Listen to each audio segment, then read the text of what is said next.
Bueno, entonces les decía, ¿no? Que a reserva de lo que ustedes y Arturo quieran ir comentando del texto, me parece que Hartman está proponiendo esta acotación del concepto de metafísica para desmarcarse de ciertas ideas tradicionales, eh, y un poco digamos, abrir camino hacia, hacia lo que yo creo que es la tesis más importante que tiene su planteamiento, y es que la condición de posibilidad de una nueva metafísica, una metafísica histórico-aporética, está en el hecho de reconocer que el residuo de esos problemas perennes es un residuo ontológico, es una cuestión relativa a lo que es, ¿no?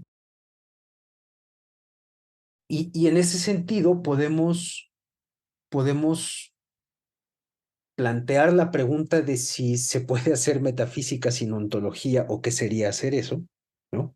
Si metafísica y ontología, como lo está planteando Hartman, son exactamente lo mismo, ¿no? O si pueden ser históricamente lo mismo, ¿no? O sea, ahí creo que hay una cuestión, ¿no? O sea, en Hartman no es exactamente lo mismo hablar de metafísica que de ontología. ¿Por qué? Porque justamente hay una noción tradicional de metafísica que no se aviene bien a ser estrictamente ontológica, ¿no? Y por eso, digamos, eh, se precipita en estas figuras especulativas, ¿no? Podríamos decir que sin ontología la metafísica es ideología, ¿no?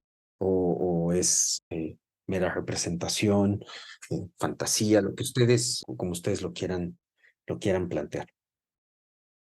Entonces, yo creo que por ahí podríamos comenzar, ¿no? Por ahí podríamos abrir la discusión el día de hoy, de manera que, digo, que se nos aclare también incluso algo que nos preguntamos en nuestra facultad, ¿no? Cuando llegamos, al menos en la Facultad de Filosofía y Letras, allá en Acatlán no tienen ese problema, son muy inequívocos. Pero en la Facultad de Filosofía y Letras de repente está por un lado metafísica y por otro lado ontología, ¿no? Y como que una de las ideas que pulula en el estudiantado, ¿no? Y que quizás también debería pulular en nosotros como docentes o investigadores o lo que sea, es pues si de veras una y otra palabra coinciden, expresan lo mismo, eh, en fin, creo que no es, o sea, aunque parece una cuestión, digamos, como de mera terminología, yo creo que en Hartman metafísica y ontología sí tienen significaciones como muy precisas, ¿no? Pero a ver si las logramos extraer hoy, que ese es el cometido, ¿no? Bueno, ya, no sigo hablando yo, quiero dejar esa cuestión. Si alguien más quiere plantear otra cuestión, eh, quizás ahora o más adelante, ya viene ahí Arturo, toma tú el mando y ya yo me callo. No, pues yo estaba yo preparando. A ver, el asunto central que había quedado quedado la clase pasada era que la división entre quienes eran pensadores problemáticos, quienes no, resultaba bastante dudosa, ¿no? Ahora creo que cambia un poco el énfasis ya no es de clasificación, sino es definir qué significa problema, qué significa sobre todo aporía, qué significa lo metafísico, ¿no? Ahora, hay una, hay una cosa que, hay una cosa que me pareció particularmente interesante y es, déjenme. Empieza muy claramente diciendo tres cosas que podemos entender por metafísica. La cuestión central es que lo metafísico está ligado con lo problemático. Por lo tanto, está ligado con un imposible, es decir, un imposible de dar respuesta en sentido último. Y sobre todo, hay una cosa que me quedé pensando. Hay ciertamente, no por línea de Hartman, en la filosofía contemporánea, una rehabilitación de lo aporético. Quizá uno de los autores fundamentales de lo aporético es Derrida, ¿no? Uno de sus textos se llama precisamente así, Aporías, y él defiende eh, que los problemas fundamentales están planteados por la fenomenología, pero la autocrítica de la fenomenología, en el sentido Fichtiano, también Fickiano del término, consiste en encontrar el núcleo aporético, tal cual es la palabra que utiliza Derrida, ¿no? Es encontrar el núcleo aporético del proyecto metafísico en general. Entonces, pero hay dos formas de leer esto. Me parece que Hartmann no habla de lo aporético del proyecto metafísico, sino de la metafísica como el estudio de las aporías que la constituyen, ¿no? Y eso, porque yo me quedé mucho pensando en lo que habíamos dicho la vez pasada, sobre lo que significa un problema como lo que es lanzado de frente y una aporía como la falta de camino. Entonces, lo que me parecía la pregunta esencial es, ¿qué es aquello que se puede hacer con lo que no se puede hacer nada? El sentido de una aporía tiene que ver con que no haya camino, que no se pueda, que no se pueda seguir adelante. Y de alguna forma, lo que, no sé, no solamente por Heidegger o incluso por el propio Benjamin, parecería que la filosofía es hacer surcos y hacer caminos. Entonces, cuál es el camino que se puede recorrer donde no hay ningún camino? Porque bueno, uno puede decir, pues, se hace camino al andar, o uno puede decir, se hace camino donde no se puede andar. Y eso es un poco el asunto y lo paradójico de la paradoja, o un redoblamiento de la paradoja, y pareciera el hecho de que ahí donde la filosofía no anda o no puede andar, es precisamente donde está convocada a esforzarse. Entonces, si la aporía representa algo que no puede ser resuelto, entonces, ¿qué es lo que se hace con lo que no se resuelve? Si no es resolver ni dejar intacto, entonces, ¿cuál es aquella tarea de la filosofía que se desliza entre la impotencia y la potencia absoluta? Es decir, entre un proyecto de fundamentación y un proyecto de mera autodeconstrucción, en el cual se emprende eso, el camino de análisis de los propios presupuestos, simplemente para recorrerlos, en el sentido de que no puede hacer más que revisarlos eternamente. Y eso es un poco la condición filosófica contemporánea, el camino cerrado de una nueva fundamentación y el trabajo deconstructivo de los propios presupuestos y el concepto mismo de fundación. Entonces, eso quería yo señalar de la otra vez como prolegómeno. Entonces, les leo un pedacito de lo que dice Hartmann en este segundo apartado. Dice, por metafísica pueden entenderse tres cosas. Se la puede concebir como peculiar dominio comprensivo de objetos trascendentes, así la entendió Kant, es la herencia de Wolff y de la metafísica racional, de los objetos, perdón, metafísicos, Dios, la libertad y el alma. Yo creo que aquí debería haber sido más preciso, ¿no? Y decir, Dios, el alma y el mundo, porque el problema de la metafísica clásica es el mundo también como trascendencia, ¿no?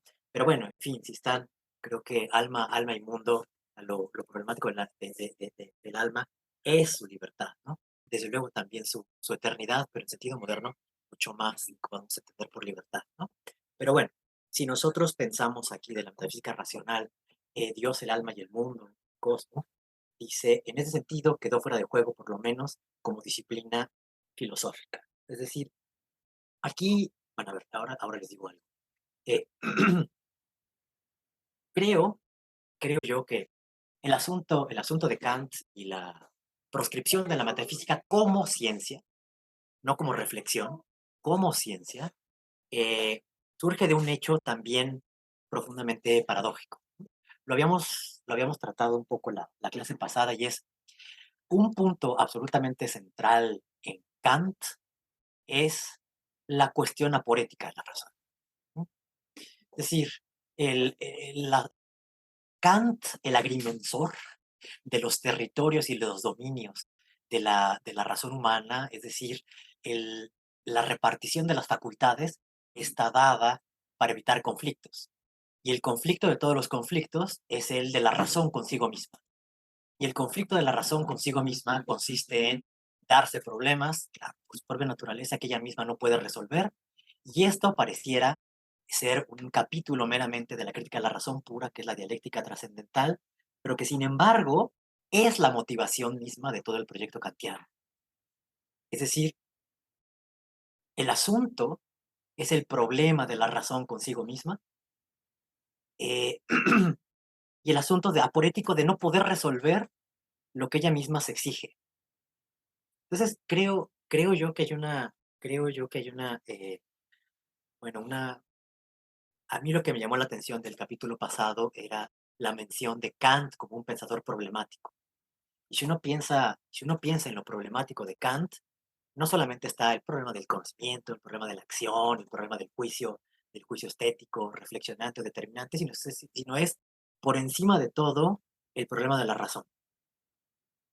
Y es el problema de lo que aspira y de lo que puede. Esto cobra la forma de la finitud, pero entre lo que aspira y lo que quiere, eh, tiene que haber un límite, y ese límite es la proscripción de la metafísica como ciencia, ¿no? Y este es el primer sentido, es decir, que no se pueden conocer racionalmente, para ser ya muy técnicos y clásicos, no se puede conocer por puros conceptos y sin ninguna intuición estos objetos trascendentes que corresponden a la metafísica clásica, que son Dios, el alma y el mundo. Entonces, es la primera definición de metafísica. Dice, en segundo lugar, se lo puede entender como el campo de lucha de los sistemas especulativos, de las construcciones doctrinales y de las imágenes del mundo. Creo, creo yo también que este es este es un tema, bueno, aquí yo creo que quien tiene más que decir es Luis Fernando por el concepto de las Weltanschauungen que están compitiendo, pero hay algo que me parece aquí que está de trasfondo, y no sé, no estoy tan seguro, pero es el hecho de que desde Kant, particular, esto podemos decir que siempre ha sido así, pero, pero, muy particularmente desde la filosofía clásica alemana, la filosofía se hace filosofía de la filosofía. Es verdad, es verdad que Platón pasa revista por otros personajes y sus posiciones. Es verdad que Aristóteles revisa los problemas, ¿no?, aunque de repente los haga hombres de paja, pero esa es una práctica filosófica. Esto forma parte de la carpintería filosófica, ¿no? Es verdad, ¿no? Es verdad.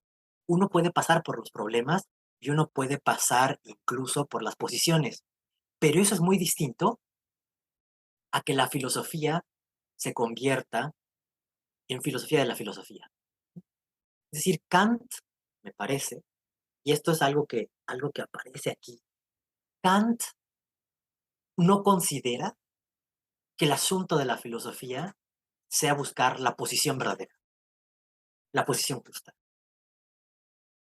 entre otras, ¿no? Es decir, no es cuál posición es mejor, sino cuál es la posición que está por encima de las posiciones. Lo voy a tratar de explicar. De manera muy esquemática, el asunto en Kant no es cuál es la filosofía correcta, sino cuál es la verdad del empirismo, cuál es la verdad del racionalismo y cuál es la verdad filosófica que se explica como la verdad simultánea de empirismo y racionalismo. En otras palabras, la filosofía no es un asunto de, y perdón si me estoy saliendo, ¿no? Lo que pasa es que le he dicho a Fernando, en mi total ignorancia de Hartmann, pues las cosas que puede decir Hartmann son nulas. Entonces, lo único que yo puedo aportar es ese trasfondo que voy adivinando, que remite pues a la filosofía clásica alemana, ¿no?, que está ahí atrás por el neocantismo, por Hegel particularmente. Y bueno, pues eso. Entonces, ustedes disculparán si dicen, pero qué no es de Harman? Bueno, pues humildemente les digo lo que yo puedo aportar, ¿no? Entonces, eh, sí hay, desde Kant hasta Husserl, pasando por todo el neocantismo, me parece, la idea de que la filosofía no es una lucha de posiciones y no es una lucha de Weltanschauungen, sino que en todo caso es lo que nos permite comprender la multitud o la multiplicidad de Weltanschauung. Y en el caso particular de Kant, no se trata de una visión del mundo en absoluto, sino se trata de las condiciones trascendentales que nos permiten comprender el hecho de tener experiencia y de tener mundo en general. No es una palabra particularmente de Kant, pero sí va a ser una palabra en Fichte, sí va a ser una palabra en Hegel. Y finalmente, mundo, no sé, en sentido fichteano, tiene que ver tanto con la naturaleza como con la cultura. Es decir, la experiencia, ese entorno en el cual está un ser humano racional, ¿no? Racional. Entonces, parece que el segundo punto de vista sobre la metafísica tiene que ver con la contienda de las posiciones. Y la metafísica no puede ser eso. La metafísica no puede ser la toma de postura, y tampoco puede ser el privilegio de una posición sobre otra, sino una reflexión sobre las posturas mismas y una reflexión sobre lo que significa el posicionamiento. Y en ese sentido, es trascendental, no porque nos dé las condiciones últimas de la experiencia, sino porque nos da las condiciones de lo que significa tener algo así como experiencia, mundo y mundo en general. Entonces, ah, en ese sentido, es depósito inestable de soluciones contradictorias de problemas. Y ahí está otra vez lo escandaloso de Kant, ¿no? Es decir, el hecho de que van surgiendo posiciones, las posiciones se van enfrentando a otras, se va produciendo un conjunto de antinomias, pero no hay ninguna posición que aborde la antinomia. Porque una cosa es que las posiciones filosóficas sean antagónicas y la otra es hacer del antagonismo la posición filosófica. Es decir, hacer del hecho de la contradicción y hacer del hecho de la aporía el problema mismo de lo filosófico, en vez de estar partido y repartido en uno de los lugares del archipiélago de los pensamientos y de las posiciones en las cuales yo me considero habitante de alguno de los mundos posibles o algunas de las interpretaciones posibles. Entonces, incluso la multiplicidad de incluso de la multiplicidad de posiciones e interpretaciones, tiene que darse cuenta. Y ese dar cuenta tiene principalmente que confrontarse con el hecho de un pluralismo, eh, y de cuáles son las condiciones y los límites de o qué tan unitario y qué tan plural es ese pluralismo. Entonces, aquí lo que tenemos es un depósito de soluciones contradictorias de problemas, pero he aquí el asunto y es lo que es, creo, la gran aportación y la observación de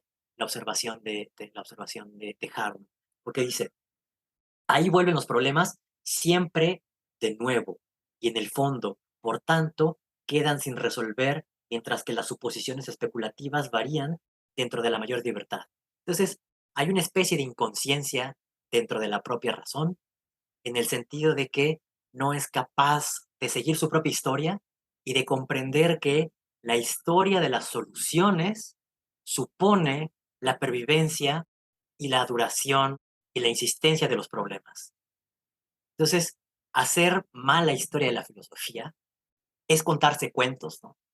A Platón, que cita Heidegger, eh, hacer colección de relatos, hacer colección de posiciones filosóficas como el mundo de las ideas, el hilemorfismo, la duda cartesiana, el mejor de los mundos posibles.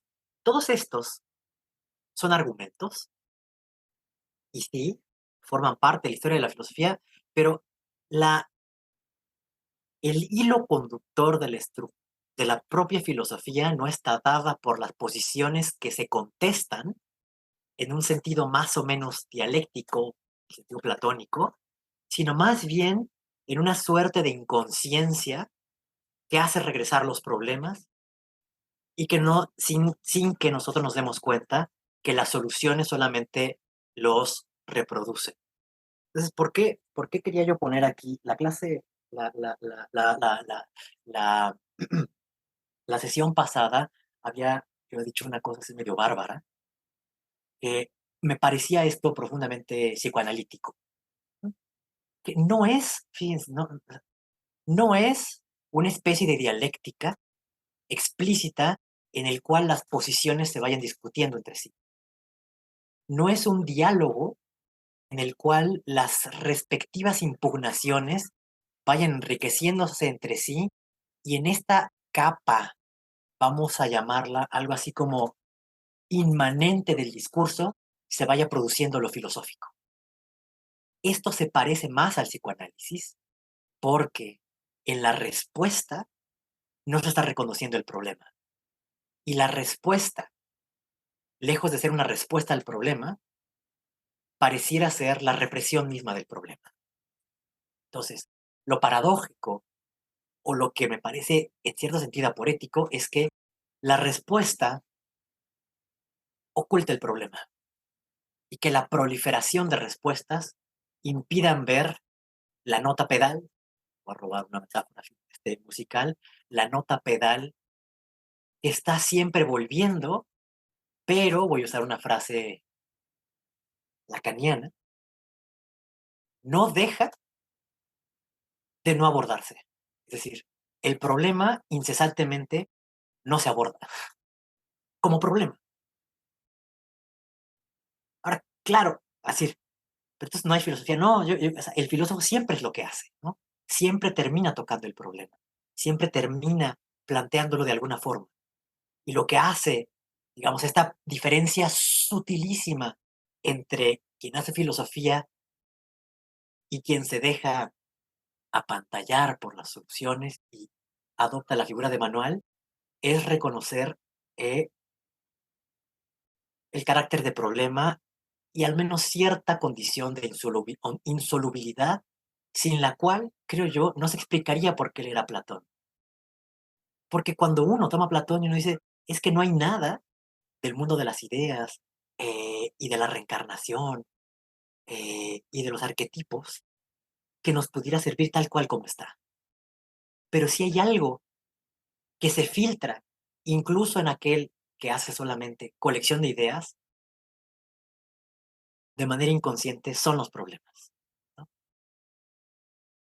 Entonces, pues precisamente el pensar, a ver, también en este sentido la metafísica podría haber quedado fuera de juego. La metafísica como una posición entre otras. Que pues precisamente el pensar sistemático no es ya el de las suposiciones construidas. Es decir, no se mueve ya en la dimensión de supuesto y consecuencia. Quedó fatigado del constante fluctuar. Es decir, ya no tiene validez la metafísica como un terreno autónomo, clásico, en el cual se disputan las verdades, si se deducen, si es el mejor de los mundos posibles, si hay una sustancia, si hay dos, ¿no? Si el modo de probarlo es a partir de un método matemático, ¿no? A partir de, no sé, por ejemplo, los elementos de Euclides, o si hay un golpe de una intuición categorial, ¿no? Por ejemplo, o una intuición, una intuición, sí, una intuición intelectual, ¿no? Sentido de Fichte. Entonces, la pregunta es, ¿por qué hacer metafísica? A lo cual no debe preguntar, a lo cual no debe preguntar, si no son estos dos los sentidos de metafísica, entonces ¿cuáles? Y retomo aquí simplemente una, hago una pequeña nota contextual. Lo que está en juego es, tal como para Kant, el destino de la metafísica. ¿Mm? Lo digo porque, bueno, mientras que queda desterrada la metafísica como ciencia, los pensadores posteriores, muy particularmente Hölderlin, Fichte, Schelling, Hegel, lo que hacen es restituir la metafísica, restituir la dignidad de la metafísica, y a estos pensadores racionalistas como Spinoza, como Leibniz, o como incluso Wolff, o como Descartes, eh, eh, en el supuesto de la crítica de la razón, ¿no? Tras la autocrítica de la razón. No es un mero retroceso sin patas ni cabeza, ni por nostalgia, sino una vez que ha quedado asumida y procesada, supuestamente, la crítica kantiana sobre los límites del saber. Pero, así como esto sucede pues, en los años, ¿no? En los principios del 19, lo que sucede en el siglo XX es también una nueva impugnación de lo metafísico que viene por un lado del neocantismo, por el otro lado a la crítica al psicologismo, ¿no? En una parte por Frege, pero no solo, también en matemáticas. de Hilbert, va a tener esta crítica al psicologismo y toda la escuela de teoría del neocantismo es el que prepara el terreno al, eh, para la crítica al psicologismo y tratar de desterrar lo que hay de empírico y psicológico en el propio trascendentalismo kantiano con esta particular sensibilidad a lo lógico, ¿no? A lo lógico en general. Pero más allá de eso, la nota que quería hacer era el hecho de que la metafísica, nuevamente, del siglo XX, finales del XIX, principios del siglo XX, nuevamente es acorralada, pues, por cierto cientificismo, ¿no? Y el cientificismo puede tener dos brazos. Uno es el de, por la mera razón, es decir, por la lógica, es decir, por el formalismo y por la vía que constituye la filosofía analítica, realmente Frege, Russell, Hilbert, Wittgenstein también, primero, y la otra es la vía del empirie, es decir, el cientificismo entendido como experimento, y esta es la otra línea, esa sí es la línea repsicologizante, que son Fechner, que son Wundt, que es el surgimiento de las ciencias empíricas, y que también, ¿no? Si uno lee, por ejemplo, Fechner, los problemas que está tratando de resolver por la vía empírica son los clásicos del paralelismo mente-cuerpo, ¿no? Por ejemplo, pero también Wundt y el mismo Freud. Entonces, ¿qué sentido? Bueno, y después, desde luego, está el positivismo, ¿no? Que es la forma lingüística del logicismo. Ya no serán las estructuras lógicas, sino serán las estructuras sintácticas, y entonces todo aquello que puede ser discutido es la estructura lógica, perdón, la estructura gramatical, y si se cumplen las reglas de tener bien explicitadas las reglas de construcción de las fórmulas bien formadas del lenguaje, ¿no? Y si tiene sentido en estas construcciones de sentido y referencia, pero sobre todo ver si se cumple con frases bien formadas que puedan ser susceptibles de o ser verificadas o de tener un valor de verdad, ¿no? Un poco pensando en Tarski y su concepto de verdad. Entonces, hay por todos lados una crítica a la metafísica, ¿no? Sea porque es un pseudo problema, sea porque no conduce a nada, sea porque no es pensable, sea porque frente a ello mejor es callar. Y bueno, aquí viene desde luego una figura que dice, no, todavía hay que hacer filosofía, pero, perdón, metafísica, pero no va a ser ni la metafísica en el sentido kantiano, no va a ser la metafísica en el sentido de la lucha de los problemas, ni tampoco, ¿no? Ni tampoco, quizá hubiera podido agregarse aquí, ni tampoco la idea de pseudoproblemas, ¿no? Divertimentos que, frente a los cuales uno se toma licencias respecto al rigor que nos da la lógica, el análisis del lenguaje, un razonamiento, no sé, alguna referencia empírica. Entonces, ahora sí, ¿qué sentido de metafísica le resta a la época actual? No otro, sino el de una metafísica de los problemas y del trabajo constante en su superación. Es decir, no es lo central, y ya callo, lo central aquí parece es no ver una posición, no analizar las posiciones, sino ver el problema frente al cual surgen las posiciones. Es decir, las posiciones filosóficas tendrían un carácter derivado frente a aquello que las convoca y que las hace surgir. Y si nosotros podemos expresar un problema, entonces no estaremos debatiéndonos entre meras visiones del mundo, ni tampoco en soluciones imposibles. Entonces, bueno, esto es lo que yo quería. Primero, bueno, ya, ahorita le seguimos a lo que sigue, pero estas son las primeras ideas frente a que no de la metafísica y que sí, Luis Fernando. Sí, gracias, Arturo. Digo, yo creo que la referencia tanto a Derrida como a Kant son más que bienvenidas, pues, o sea, uno no se tiene que disculpar de lanzar hilos, más bien de quitarlos, ¿no? Pero bueno, eh, yo quiero insistir en algo, o más bien quiero llamar la atención sobre algo que dice Hartman acá y que es un concepto que se presta equívocos, que es la idea de superación. Y esto lo digo porque también salió, ya no sé si fue en la sesión pasada o en una de las infinitas discusiones que luego tenemos Bárbara Jalillo, eh, en torno a que es curioso que Hartman crea que se trata de problemas perennes, recurrentes e irrecusables, pero a la vez crea en una cierta clase de progreso, ¿no? Por un lado. Y eso creo que está reiterado en esta ocasión bajo la idea de superación, ¿no? Pero o sea, Hartman creo, esta es la impresión que tengo, era provocador en este sentido de utilizar las mismas palabras que se estaban utilizando en la época, pero para decir algo que pues un poco se le opone a la idea dominante. Porque la idea de superación podríamos creer que apunta a dejar atrás, ¿no?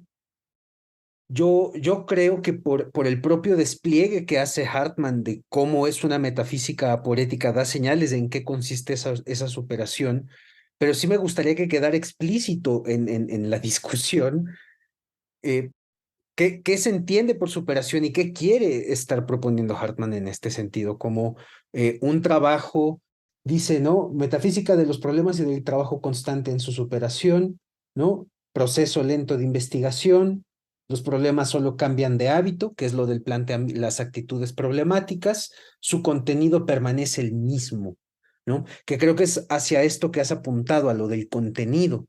¿No? No se trata de si una postura u otra, sino aquello a los núcleos, ¿no? A los callejones desde los cuales uno hace posturas, ¿no? Digamos que ese es el carácter fundamental que tiene lo problemático, lo aporético, según he entendido. Pero no sé, si nos podemos detener en esto, pues, ¿no? Esa sería mi intervención. Y entonces, Carlos, perdón, no vi quién paró la mano, si Bárbara o Sergio primero. Bárbara primero.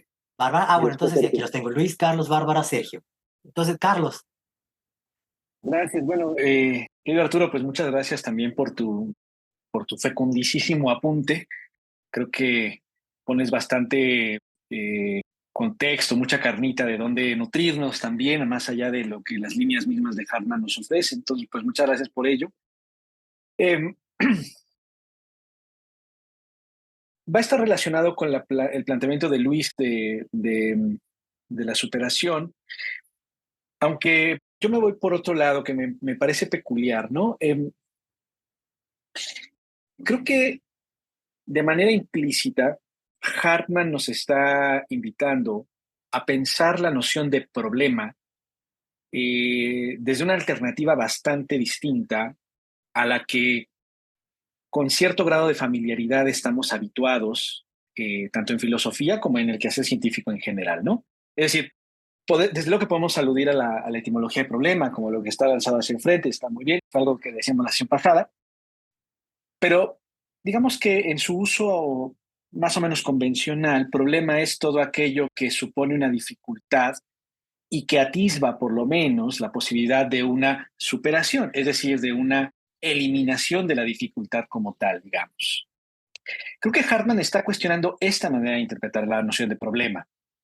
Y precisamente por eso es interesante observar que problema y aporía no son lo mismo, en virtud de que aporía es lo irresoluble de inicio, punto. O sea, meterse en una aporía no tiene sentido, porque nunca vamos a poder superar nada, ni avanzar nada tampoco, porque no se puede. Pero un problema no es una aporía. Ajá.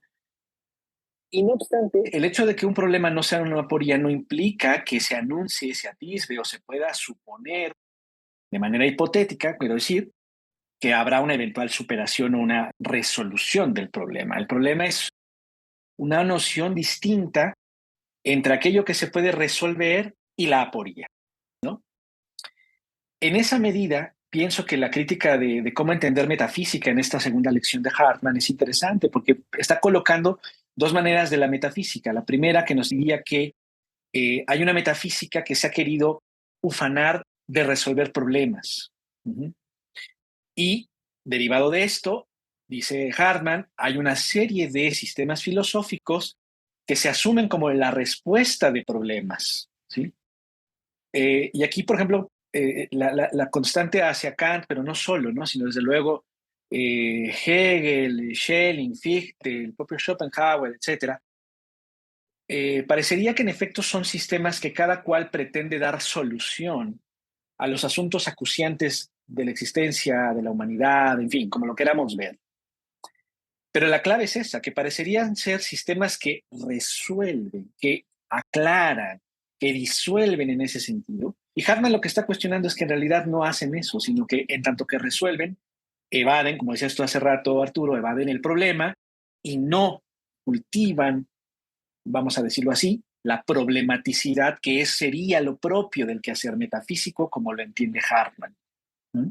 En ese tenor es que a mí me cuesta trabajo todavía comprender la noción misma de problema. O sea, entiendo vagamente por vía de descripción lo que está tratando de decir Hartman, ¿no? O sea, lo que entiendo de un problema ahora es que problema es aquel, problema en sentido metafísico, ¿sí? Es aquello que no se compromete de inicio con una solución. Es decir, un problema metafísico no atisba y no permite que supongamos que se va a solucionar. Punto número uno. Pero esto que acabo de decir, no se debe confundir con que se trata de una aporía, ¿no? Entonces, en ese punto intermedio, a mí particularmente me parece interesantísimo Hartman, porque nos está exigiendo metodológicamente que cambiemos incluso nuestra manera de comprender la noción misma de problema, pero al mismo tiempo me resulta complicado en términos de cómo manejar esa noción para poder entonces hacer metafísica como tal, ¿no? Y en esto es en lo que yo digo que coincido con Luis, en el sentido de que la superación no tiene que ver, estrictamente hablando, con disolver el problema, ¿verdad? Ni resolverlo, sino parecería que superación significa eh, habitar lo problemático del problema, para decirlo de una manera, perdonen, metafóricamente, ¿no? Pero vamos, un poco para tratar de adentrarme, digamos, en la propuesta hartmantiana, ¿no? Entonces, bueno, me parece que aquí estamos ante una nueva manera de entender el concepto mismo de problema. Y por supuesto, dado esto, los sistemas previos a Hartman, como no tienen esta manera de entender la noción de problema, pues evidentemente no pueden estar dentro de la metafísica como la entiende Hartman. Lo cual no es un reproche, ni un reclamo, ni tampoco nada, ¿no? Simple y sencillamente es un comprender por qué Hartman plantea una nueva postura en relación con el quehacer metafísico, ¿no? Bárbara. No, sí, Bárbara. Gracias, Bárbara, por favor. Sí. Muchas gracias, Arturo, por tu exposición. A mí lo que me llama la atención, sobre todo este apartado, es como cuál es el lugar que le da Hartman a la metafísica, ¿no? Porque de entrada, o sea, como que la distingue de la filosofía, y eso ya a mí me parece como bastante peculiar. En este incluso sentido histórico que él mismo revisa y que la descarta como una ciencia, etcétera, y que incluso la coloca en un ámbito problemático general de la vida, ¿no? Y por eso como sus ejemplos en relación con las matemáticas, la lógica, la psicología. Y me quedé mucho pensando en lo que decías respecto a lo aporético, el sentido de lo aporético, de cómo se hace camino en un camino intransitable, ¿no? Y, y a mí la impresión que me da en relación al lugar que Hartman le asigna a la metafísica es como si hubiera una tensión que él no menciona explícitamente, pero de cierta manera yo consideraría que entonces sí tendría que haber un camino ya transitado, ¿no? O sea, en el sentido de que como uno se da cuenta o se percata del contenido, de que los contenidos de los problemas son perennes, ¿no? O sea, cómo uno obtiene ese criterio de que ese contenido permanece, ¿no? En ese sentido, creo que la cuestión de la aporía no es un tanto que no se hayan ocupado de esas aporías, sino como decías en relación a las posiciones, más bien no nos, según Harman, no nos habríamos ocupado de dónde surgen esas aporías, ¿no? O sea, porque de cierta manera él habla de cómo las ciencias pueden realmente sí ocuparse de problemas metafísicos sin realmente hacerlo explícito, ¿no? Porque no lo necesitan, porque no es necesario, ¿no? Entonces, siento que surge una tensión entre el sentido histórico de la metafísica con la cuestión de esta eternidad de los problemas, ¿no? Em, y de hecho, considero que, y quizás esto suene un tanto escandaloso, que a mí Hartman me pareció muy fictiano en relación a la parte del progreso, ¿no? O sea, de qué implica progreso para Hartman, porque es la cuestión de cómo uno supera un límite, ¿no? Cómo va superándose ese límite. Que por supuesto, o sea, es diferente, o sea, en Fichte es como la superación de ese límite que está puesto por uno yo y que entonces la subjetividad esa actividad es la que trasciende, ¿no? Y aquí el problema para Hartman, y que creo que por eso la noción de trascendencia es fundamental, no es que se trate de una incapacidad o impotencia de la estructura subjetiva para conocer, ¿no? No siento que él lo esté colocando por ahí, sino en esta insistencia en la independencia de lo existente en sí, ¿no? De que el objeto tiene que mantenerse como un ámbito heterogéneo, ¿no? Eh, que, o sea, que marca una ruptura entre sujeto y objeto, ¿no? Em, entonces, pues al final pareciera que entonces la metafísica es un no saber, ¿no? O sea, un discurrir en lo no saber, en el no saber, que lo irracional, en todo caso, podría pensar, lo irracional que es este residuo de la metafísica, es esta falta de acceso íntegro a lo existente, ¿no? Eh, entonces, bueno, a mí eso me pareció interesante. En relación al lugar que Hartman le asigna a la metafísica. Bueno, ahorita retomaremos todos los comentarios. Sergio. Bueno, gracias, Arturo, por tu exposición también. A mí también me llamó mucho la atención esta parte de la superación y justo yo la ligo con lo que comentabas, Arturo, sobre el positivismo, ¿no? Porque en el positivismo, por ejemplo, de Comte, también está, ¿no? Esta noción de progreso y ahí sí es un dejar atrás. Eh, entonces, o sea, a mí me llama la atención justo cómo habría, si esta superación se podría entender hacia empalmada, ¿no? Con este progreso, desmarcado, por supuesto, del positivismo y cómo sería, ¿no? Y me llama la atención porque me parece y me vino a la mente la frase de Husserl, ¿no? Que yo creo que nunca se lleva a cabo bien, sobre ir a las cosas mismas, ¿no? O sea, esta cuestión de ir a los problemas y entonces no estar vagando, ¿no? Como decías, en estos archipiélagos, en estas distintas construcciones, ¿no? Como dice Hartman, ¿no?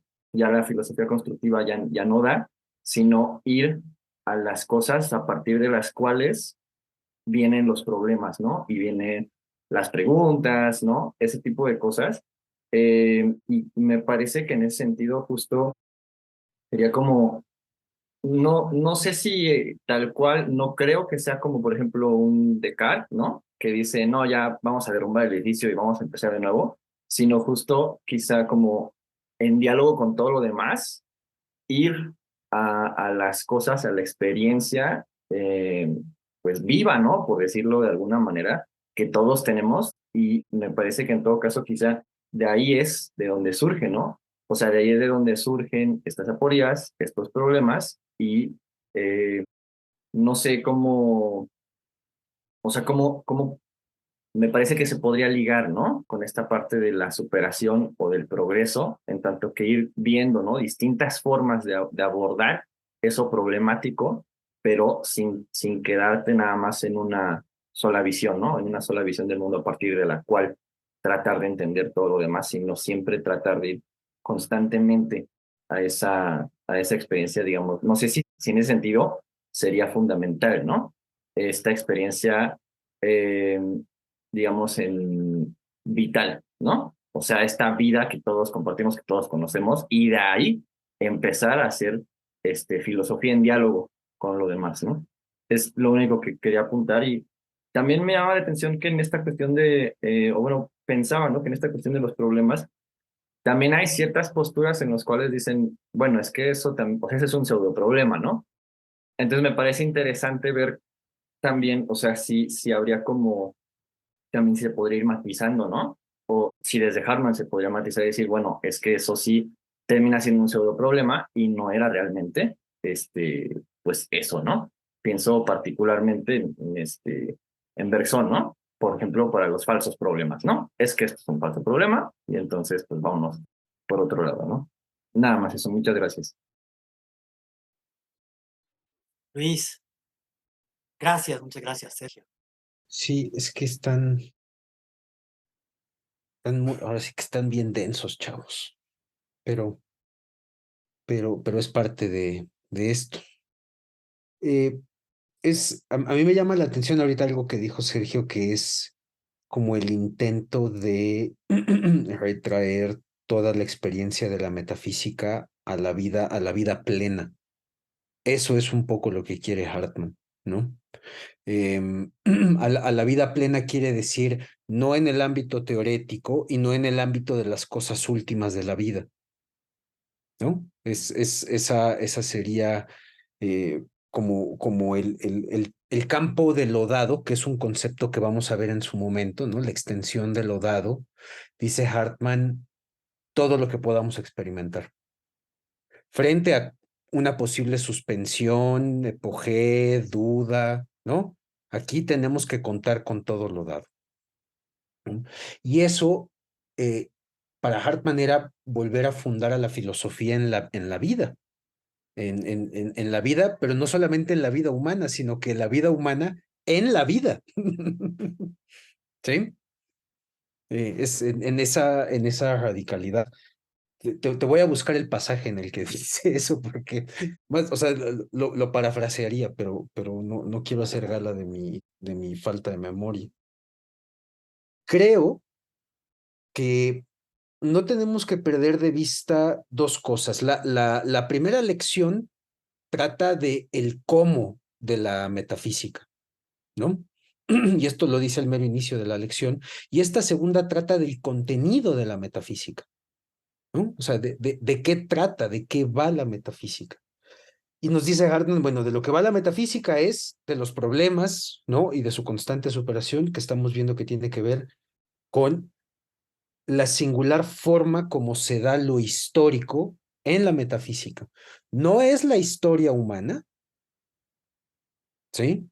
No es la historia del ser, ¿no? Es la historia del pensar metafísico, la que tiene este carácter de problema y superación, ¿no?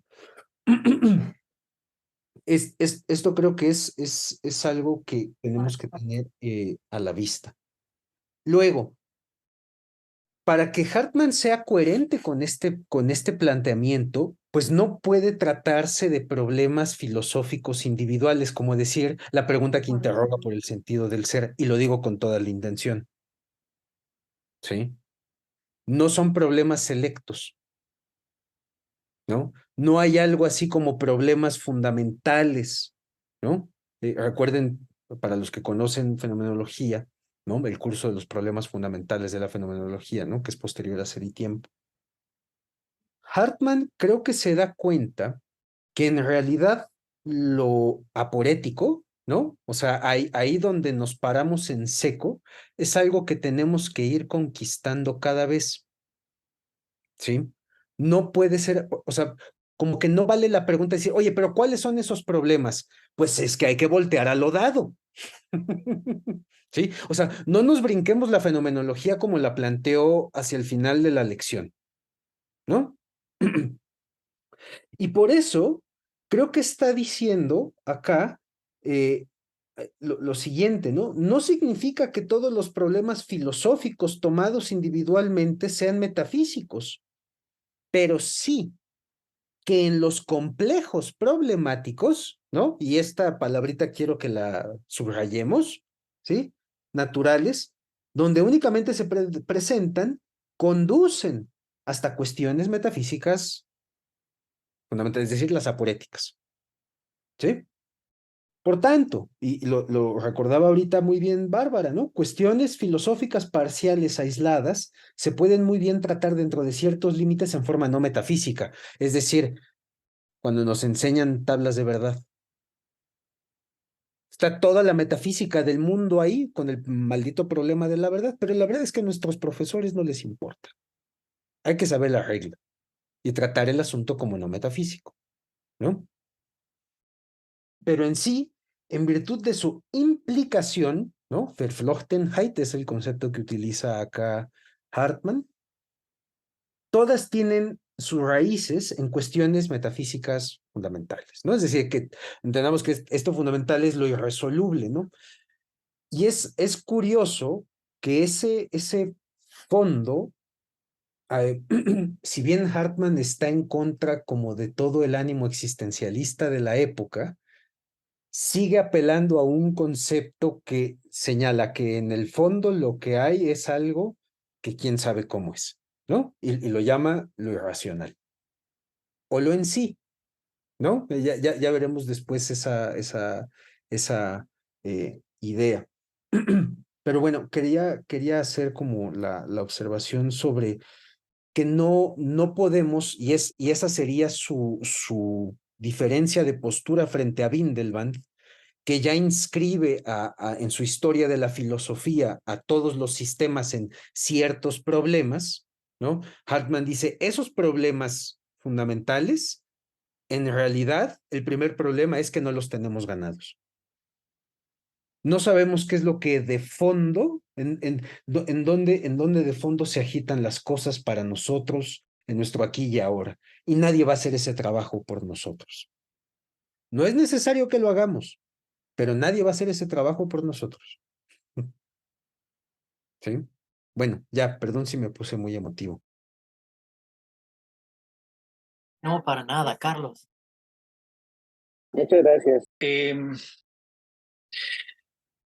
Tenía una duda y ahora tengo más. O sea que estamos bien, vamos bien. Hace un momentito, Luis, decías que, digamos, frente a problemas fundamentales de la fenomenología, ¿no? Ah, parecería que la propuesta de Hartmann no apunta a algo así como problemas elegidos o selectos. Pero al mismo tiempo, y también lo decías, al final parece que sí, porque en efecto no todo problema es metafísico. Si no todo problema es metafísico, creo, entonces hay que discernir los que sí son problemas metafísicos, y eso es hacer problemas selectos. Me cuesta trabajar en ese sentido saber cuál es, digamos, el matiz, porque al final parece que Hartmann también apunta hacia problemas fundamentales. Y el otro matiz insisto, en relación con lo primero que intervine, es que me da la impresión, pero no sé si es una confusión mía o una confusión a la que nos induce el propio planteamiento de Hartmann, no digo que sea intencional ni mucho menos, simplemente tal vez es una cuestión difícil por el lenguaje, ¿no? Me parece que sí debemos mantener distancia entre aporía y problema. Decir problemas aporéticos induce a confusión, ¿no? Yo creo que el problema es algo que lo vería desde esta perspectiva. Problema en sentido metafísico, si entiendo lo que dice Hartman en estas líneas, es aquello que a priori no garantiza su solución, pero tampoco niega o cierra la posibilidad de una solución. O sea, un problema es aquello que se manifiesta como resoluble o irresoluble, mientras que aporía es lo que a priori es irresoluble. Eso nunca se va a resolver, ¿no? Por eso es un callejón sin salida, decimos, ¿no? No olvidemos que aporía es la palabra que da origen a apuro también, ¿no? En castellano, ¿no? Un apuro. Eso es un apuro, una aporía, ¿sí? Entonces, el asunto es que me da la sospecha de que Hartman sí está apuntando a ciertos problemas fundamentales, porque no todo es no todo es no todo es problema metafísico. Y como muy bien decías al principio, Luis, en este capítulo parece decirnos el qué de la investigación hartmandiana, ¿no?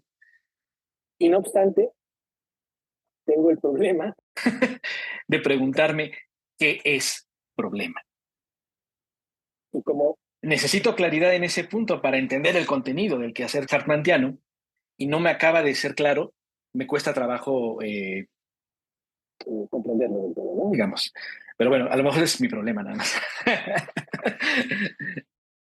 Para nada, yo creo que es un problema común que nos va a resolver ahora Bárbara.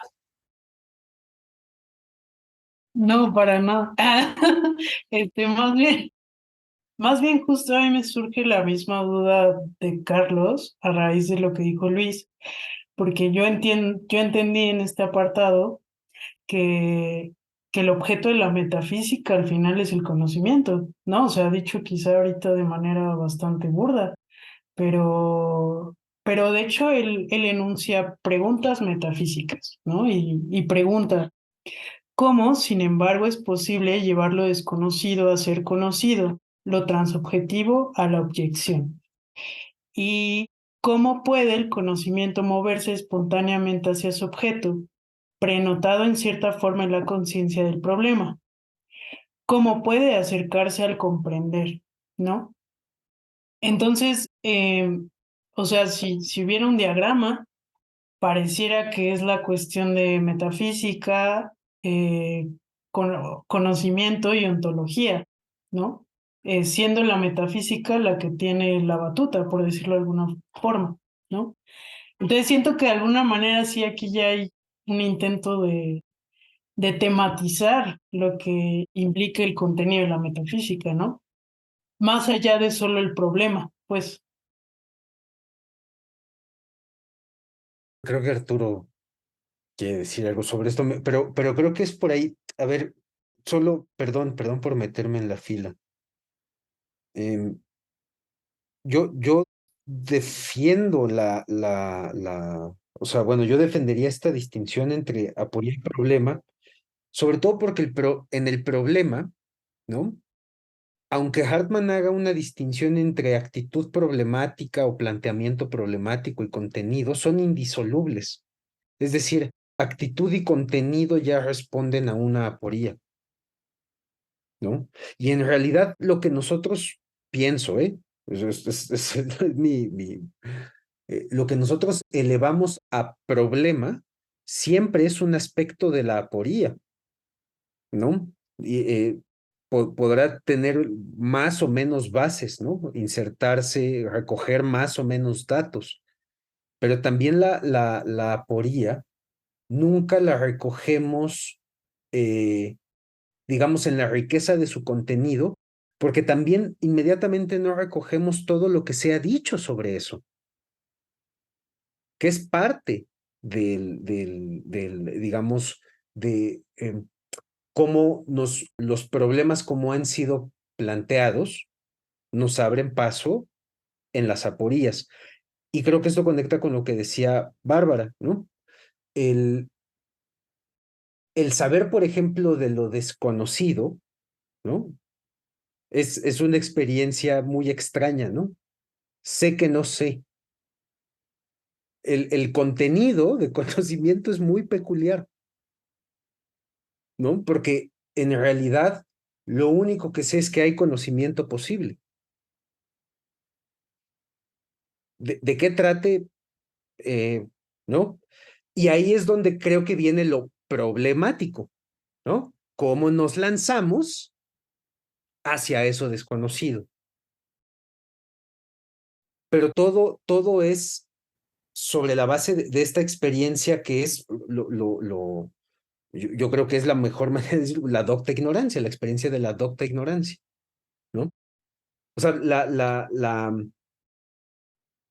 la conciencia de problema, ¿no? La formulación de problema, ¿no? La elaboración ante una aporía es el desarrollo propio de la docta ignorancia. Pienso, ¿eh? O sea, nada más porque creo que sí es algo que hay que tener a la vista, pues, ¿no? O sea, aporía y problema no son lo mismo, y no solamente para Hartman, en filosofía, ¿no? Eh, que nosotros lleguemos a formular fundamental. A ver, vamos a ponerlo así. ¿Qué queremos decir con formular un problema fundamental? ¿Cómo sabemos que es fundamento? ¿No? A mí me gusta más, por eso, en ese sentido, la idea de contextos problemáticos o de conexiones problemáticas, porque en realidad uno se da cuenta de las limitaciones de un saber contrastándolo con otro saber, ¿no? Y ahí es como donde uno, pues sí, en esas contexturas creo que es donde Hartman está buscando. Y un poco estoy pensando en el desarrollo que está haciendo después, ¿no? Cómo trata de encontrar en los intersticios de la física, de la matemática, ¿no? De la biología, ciertas cuestiones que en el fondo afectan a nuestra creencia sobre todas las cosas. O sea, todo cambia en realidad si sabemos si los números son reales o si son lengua, lenguaje, convención, ¿no? Como diría Aristóteles. Cambian, esas cosas cambian decisivamente. Entonces, bueno, ya para cerrar el comentario, creo que hay que preservar la distinción, ¿no? Y cuando Hartman dice que la metafísica es de los problemas y estos problemas se montan sobre aporías, y eso es lo fundamental, está diciendo al abordar el problema abordamos el contenido, pero también lo que se ha dicho sobre ese contenido. Porque habla constantemente de la separación de lo vivo y lo muerto en los filósofos, ¿no? Que yo creo que no es tan notorio en cómo lo dice Hartman, porque otra vez no le gusta hablar del lenguaje, porque todo en la época era lenguaje, ¿no? Entonces eso, él tenía como una reserva, pero cuando está pensando en lo problemático, está pensando precisamente en lo histórico, ¿no? O sea, en cómo se han planteado estas preguntas que justamente son las que vemos que retornan, ¿no? Creo que es por ahí, o sea, no planteo resolver ni nada, ¿no? O sea, nada más lo que creo que dice Hartman, no creo que eso sea lo que sucede en filosofía, nada más estoy tratando de ser más explícito. Sí, yo también quería saber, tenía 17 comentarios, pero voy a hacer solamente 2. No, Jesús, antes de que... Jesús, por favor. Muchas gracias, pero no, si quieres, Arturo, va.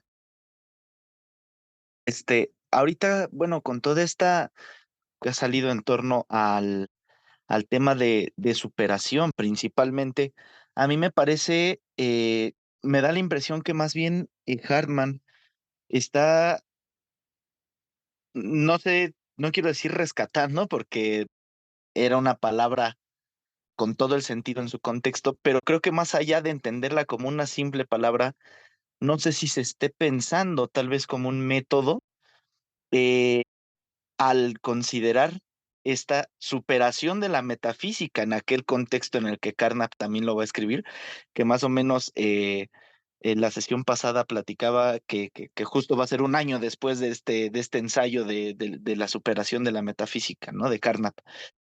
Pero plantearse los problemas más bien como incluso Kant lo va a hacer. La idea de superación en Kant parece ya o más bien, el método que se va a entender por superación en Kant va a ser muy diferente a lo que va a ser superación para Carnap, por ejemplo.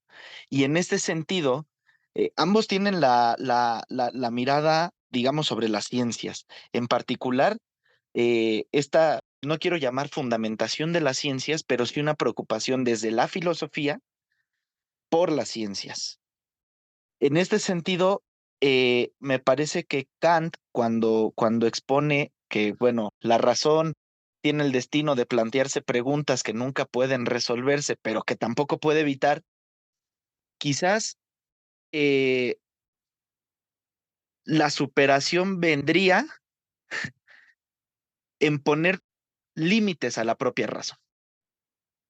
Es decir, pareciera que Kant quiere resolver ese problema de los problemas que no puede resolver la razón, poniéndole límites a la razón misma. Y posteriormente los sistemas, que podría ser Fichte, Schelling, Schopenhauer, a su vez van a querer superar, pero esta superación parece un método. No sé si me estoy dando a entender un poco. No simplemente dejar a un lado el problema, sino afrontarlo y tratar de resolverlo, pero superando esto que ya había puesto de límites Kant.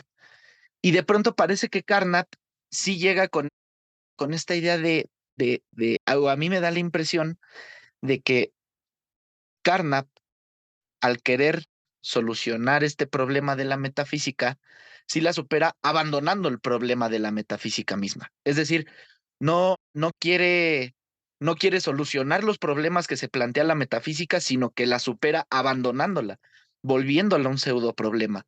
Y entonces aquí la pregunta, o lo que me resulta a mí, pues bastante interesante y como que quizá habría una forma de entender un poco más esto, es qué tanto tiene la postura de Hartman al querer rescatar la idea de superación como método y no como un abandono que está haciendo Carnap para darle, digamos, como un nuevo paso a las ciencias, ¿no? Es decir, tomar a la, a la superación eh, como un método para afrontar los problemas y entonces aquí ya sería casi contraponer solucionar un problema a superar un problema. No sé si me explico. Ya no solamente cómo qué entendemos por problema, sino cómo nos vamos a enfrentar a él, si para solucionarlo o para superarlo. Y entender esta superación como un abandono, como el que está haciendo Carnap, y que claro, estaba haciendo con la metafísica, o afrontarlo desde la misma metafísica, ¿no? En este sentido, como lo está haciendo, me parece a mí, eh, en este sentido. Muchas gracias. Bueno, quería yo decir algo primero respecto al comentario de Jesús, me parece, quizá pueda ayudarnos. Me parece muy bien, muy acertado el comentario.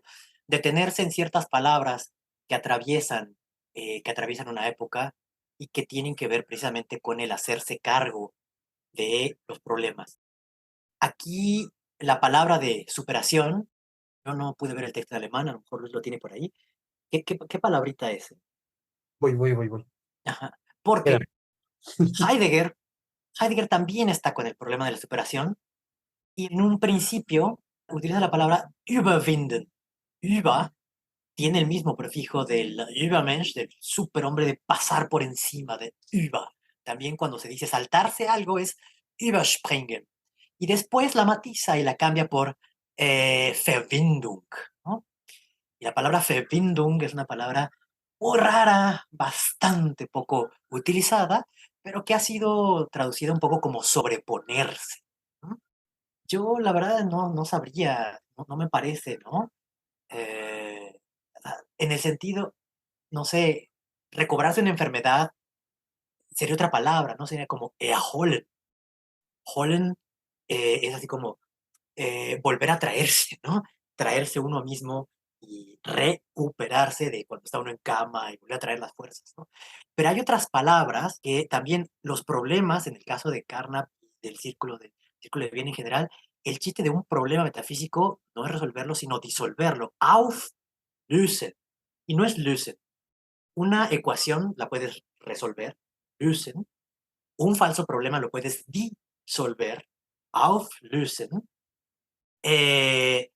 Lo puedes brincar, überspringen o überwinden, como que queda, eso ya es del pasado. Pero fíjense, Bewältigung. Ah, pues miren, bewältigen significa tomar. ¿No? Algo así como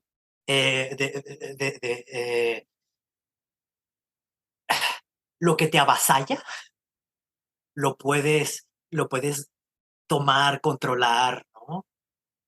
Eso sería algo así como bewältigen.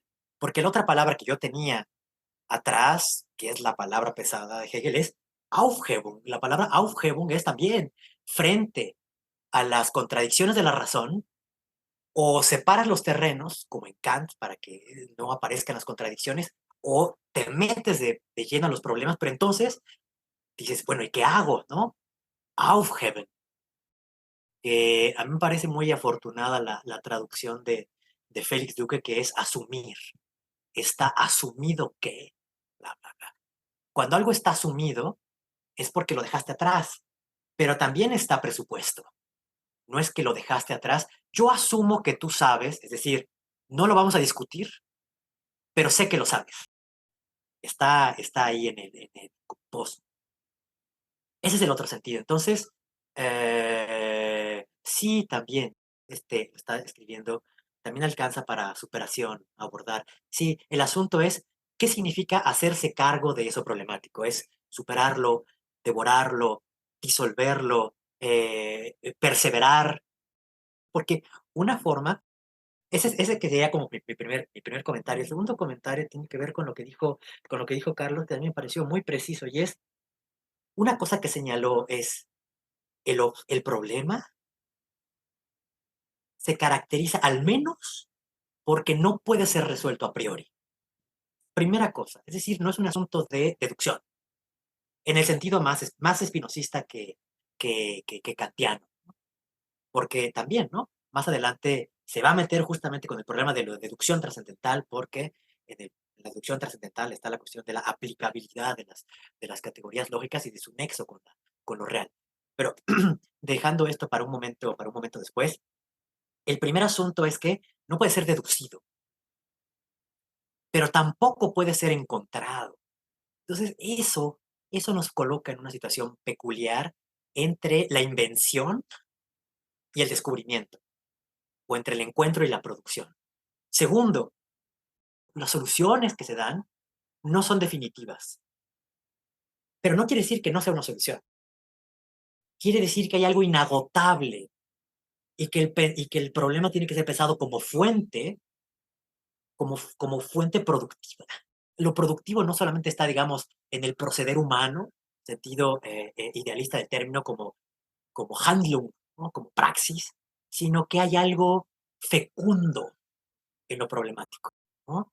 Por lo tanto, ni a priori, ni definitiva, y el tercer elemento es ni totalmente. Es decir, tiene una sobreabundancia el problema respecto a lo que nosotros podamos decir. Y entonces no es que seamos, porque yo estoy muy de acuerdo con ese Carlos. O sea, la palabra aporía es muy fuerte. La palabra aporía es cuando uno de plano ya está en el borde de la inmovilidad, porque ya no hay camino. Entonces, uno parece, y lo dijo bien Carlos, parece que tendría que haber algo entre el problema y la aporía que nos permita seguir andando, sabiendo que ni a priori, ni todo, ni en definitiva. Entonces, en ese sentido, hay algo que también dijo Carlos que me gustó, que es la palabra obstáculo, ¿no? Un obstáculo te exige hacer un rodeo. Uno no puede quitar una piedra, no tiene un peñasco, tiene un mayúsculo obstáculo y no puedes quitar, pero sí lo puedes rodear. O te exige tomar otro camino o producir otro camino. Que no puedes pasar por ahí, pero sí puedes pasar considerando un obstáculo, considerando como lo accidentado de un camino. Entonces, progresar en los problemas no es irlos resolviendo, sino ir enriqueciendo el problema, irle sacando sus lados, como si el problema, lejos de ser una oquedad en el terreno, sea más bien algo del terreno mismo, que te exige un desvío y que no puedes pasar directamente. Yo nada más les quería contar, y perdonen los abusos, que esto ya lo hemos estado masticando Luis y yo en otros contextos. Hay en las matemáticas, en topología, una idea muy simple, ¿no? Y es, si yo tengo yo tengo un espacio y pongo dos puntos, un punto A y un punto B. Y luego los trato de unir, pues los puedo unir así o los puedo unir así. Es irrelevante. En un espacio sin obstáculos, todo camino es indiferente. Pero si hay un agujero aquí, pues, por ahí no puedo pasar. Por ahí tengo que dar un rodeo. Entonces, el obstáculo, lejos de, es un imposible, pero un obstáculo enriquece el espacio. Mientras más obstáculos hay, si hay demasiados no puedo hacer nada. Pero si no hay obstáculos, tampoco hay nada. Es como un terreno yermo. Entonces, es como una forma de el relieve y Luis tenía una palabra para esto, y era como la desnivelación. La desnivelación de la inmanencia, porque los problemas son aquellos relieves o depresiones en las que te puedes caer, o las puedes subir, o las tienes que rodear, pero a final de cuentas constituyen parte del terreno que vas conociendo conforme lo recorres, pero no puedes dinamitar la montaña, no puedes dinamitar el Popocatépetl. A lo mejor te puedes acercar o a lo mejor no, pero eso creo que da una idea distinta, ¿no? De una mera superación, o una mera objetivo donde ya queda asumido, ¿no? Es eso, ¿no? Eso me parece una posibilidad. Ahora, yo también, ¿no? No, creo que ya no fue Bárbara la que lo dijo. Sí, es el problema del conocimiento. La metafísica está evidentemente ligada con el problema del conocimiento. Es el problema del conocimiento, ¿m? Pero entendido como la relación con lo ajeno. ¿Qué es eso que es ajeno y no lo es? ¿No? ¿Qué es eso que me permite un tránsito, pero no del todo? ¿Y cuál es aquel límite? Lo dijo también Bárbara con el tema del Fichteano del no yo. ¿Cuál es ese límite que no es un límite del todo porque me puedo asomar? Y que sin embargo el hecho de asomarme más allá del límite no destruye el límite. ¿Qué es eso que es otro, pero que no es absolutamente otro? ¿Qué es aquello que no puedo recorrer, pero no del todo?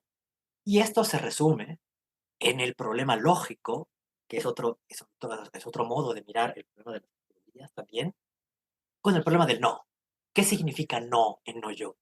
¿Qué significa no en el a del a poros, ¿no? El alfa privativa del griego significa no. Pero ¿qué es no? Es el no de la contraposición, porque cuando otra forma, otra palabra próxima y asociada a la aporía es la de paradoja, ¿no? Y una paradoja es, en lógica, cuando aparece una contradicción, ¿no? Y en la contradicción, más se dice Gegensatz, cuando están contrapuestos. Pero la contraposición, el Gegen, es la contraposición clásica de un no radical, fuerte y absoluto. Entonces, ¿qué significa no cuando decimos imposible, en latín, o cuando decimos a del aporético? ¿O qué es el no del no yo? ¿O qué es el otro cuando decimos lo extraño, ¿no? Lo fremd o lo otro. Entonces creo yo que una manera de pensar lo problemático en términos de la teoría de conocimiento, sobre todo por lo que viene más adelante en este capítulo, y todo lo que dedica Kant y a la fenomenología es pensar ese no y pensar el borde en general, ¿no? Porque el borde es lo que no se puede pasar y que al mismo tiempo todo el tiempo lo traspasamos, porque si no pudiera ser traspasado de cierta forma, ni siquiera sabríamos del límite. Y eso es la gran polémica que está entre Kant y Hegel, ¿no? El límite. se puede traspasar o no, cuáles son, y es lo que estaba diciendo, ya no sé si Jesús, ¿cuáles son los límites de la razón? Bueno, sí, pero antes de cuáles son los límites de la razón, ¿qué es eso limitante de la razón que está ella experimentando como resistencia y al mismo tiempo como posibilidad de conocimiento en la resistencia? ¿No? Bueno, Tomás. ¿Se me escucha bien? Sí. No, pues ahora con tu intervención, Arturo, voy a quedar como yo que sé cómo voy a quedar, pero he estado leyendo a Platón y entonces Carlos preguntaba qué es el problema y yo no sé qué es el problema, pero por lo menos voy a caer en el equívoco al que se dirige Hipias cuando se pone a mencionar cosas, ¿no? Y o sea, creo que el problema es el mundo, ¿no? Es decir, el problema es el objeto. Y en ese sentido, o sea, como decía Arturo, es esto al que nos tenemos que dirigir incesantemente y que nunca podremos agotarlo, pero siempre, como diría Heráclito, vamos a tener una aproximación y en ese sentido no es una aporía el mundo, sino un problema, ¿no? Y aquí dice Hartman en la página 37. El idealismo entendió la progresividad del conocimiento como una descomposición del objeto en los estados del conocimiento. Lo inverso se muestra como consecuencia necesaria, si se tiene a la vista con más exactitud el fenómeno del avanzar. El progreso no toca en absoluto al objeto. Este persiste como era desde un principio. Es el valor límite permanente el que se acerca al progreso. Los estadios, en cambio, son los valores aproximativos que existen únicamente en la representación. Cada estadio es meramente un conocimiento parcial, permaneciendo desconocida una parte del objeto, ¿no? Así como pequeño paréntesis, me recordó mucho a el fragmento 45 de Heráclito, ¿no? Que dice, los límites del alma, por más que procedas, no lograrías encontrarlos, aun cuando recorrieras todos los caminos, tan hondo tiene su logos, ¿no? Y es esto, ¿no? Es decir, el problema no está en el objeto, ¿no?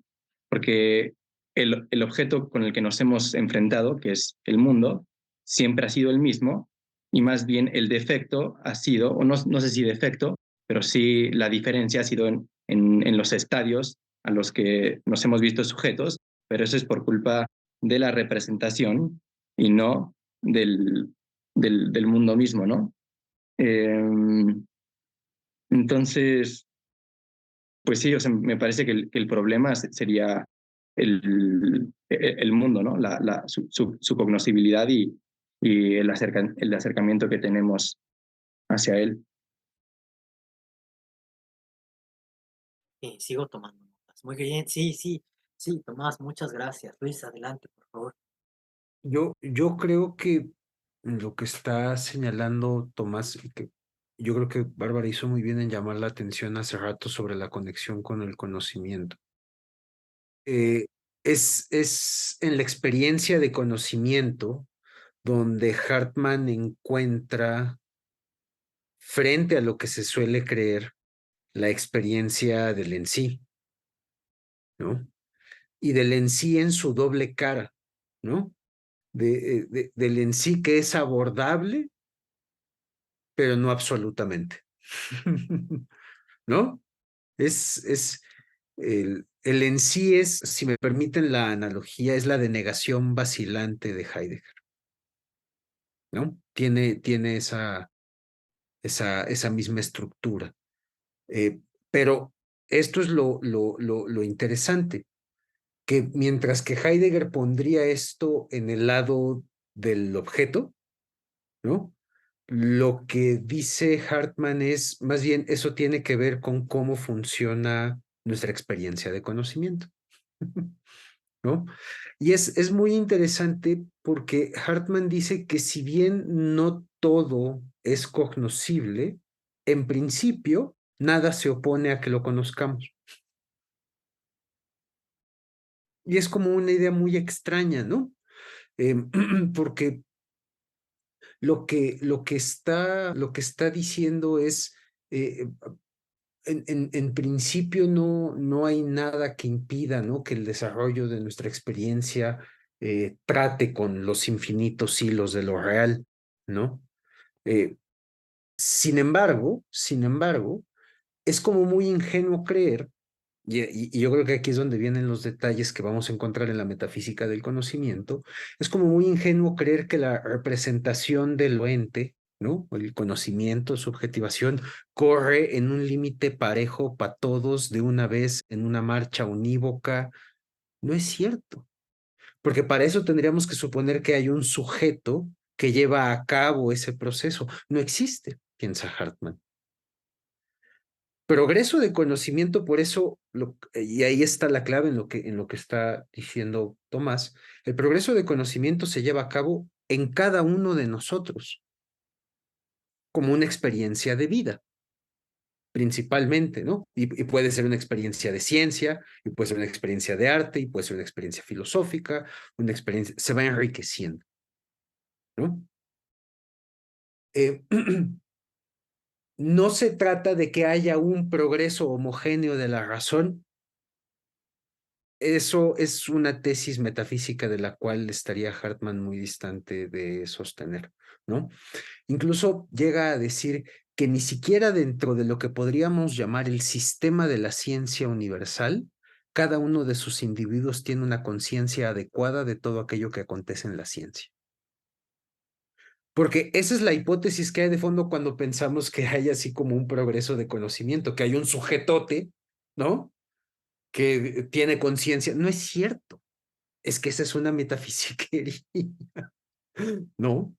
Entonces, también la determinación de dónde y cómo se da un progreso, pues es difícil, no es tan unívoco, ¿no? Por eso creo que esta idea de Bewältigung, ¿no? O incluso como Aufhebung, ¿no? Eh, creo que a lo que está apuntando es que son asuntos a los que volvemos, eh, a pesar incluso de las pequeñas soluciones que vamos encontrando. O sea, también en lo que sabemos de ellos, ¿no? Positivamente hay el anuncio de que eso es insondable. Y no porque se me esté denegando, sino porque justamente me está mostrando su cognoscibilidad, ¿no? Entonces, como que todo lo negativo que habían encontrado en la época, la experiencia de conocimiento, Hartman lo aplaude, ¿no? Era muy simpático, ese es Contreritas, el buen Nico. Gracias, gracias. Luis. Ahora diré, después de Sergio, por favor, Sergio. Muchas gracias. Muy rápido nada más.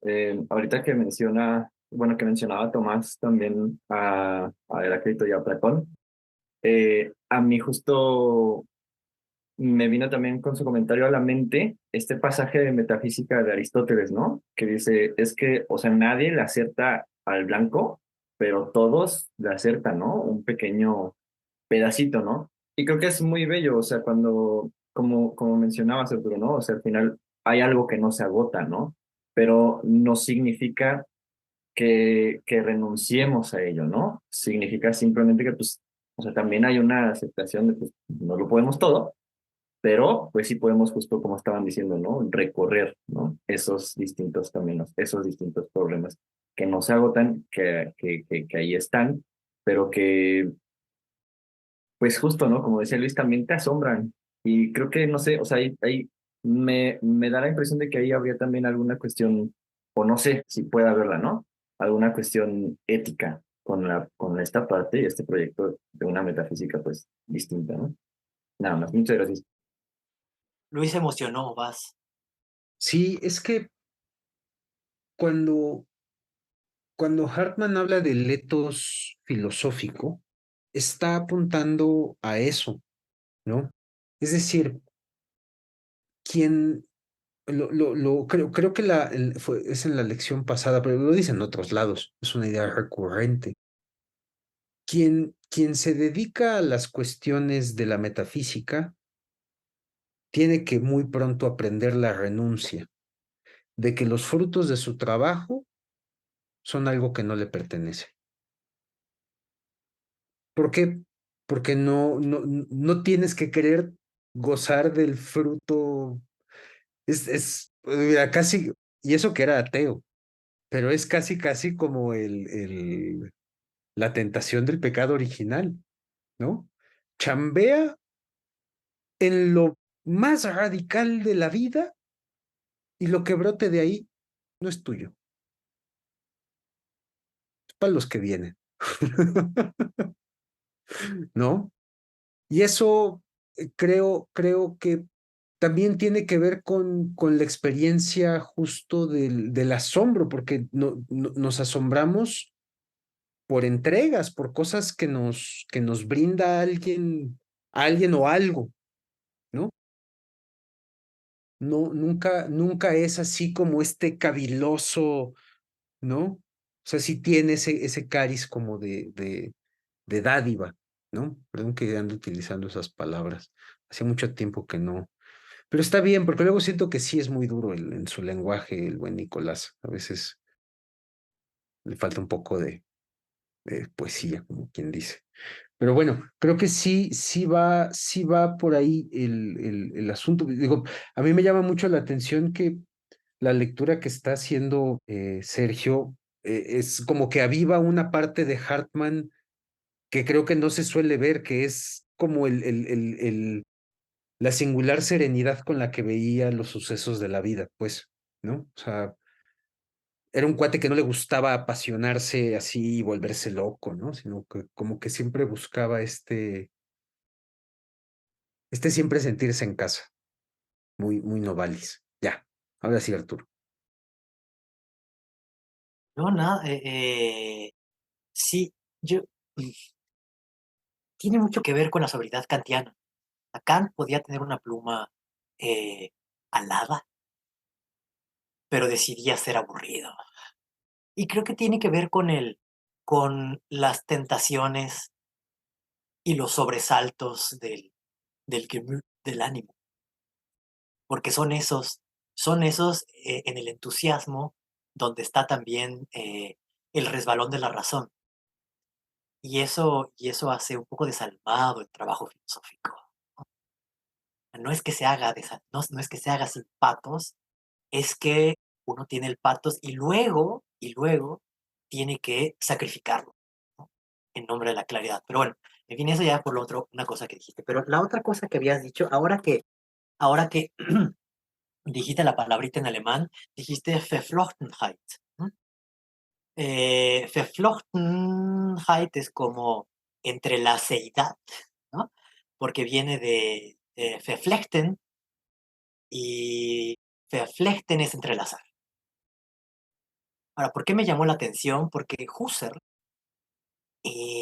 cuando habla en sus lecciones sobre la conciencia interna del tiempo, dice, a ver, sí, yo sé que he hablado de la intencionalidad como una polaridad, dice, pero en realidad son rayos, Strahlen, son intencionales Strahlen. Entonces, entre el presente, el pasado y el futuro, no es que haya así como una gran masa que se va moviendo.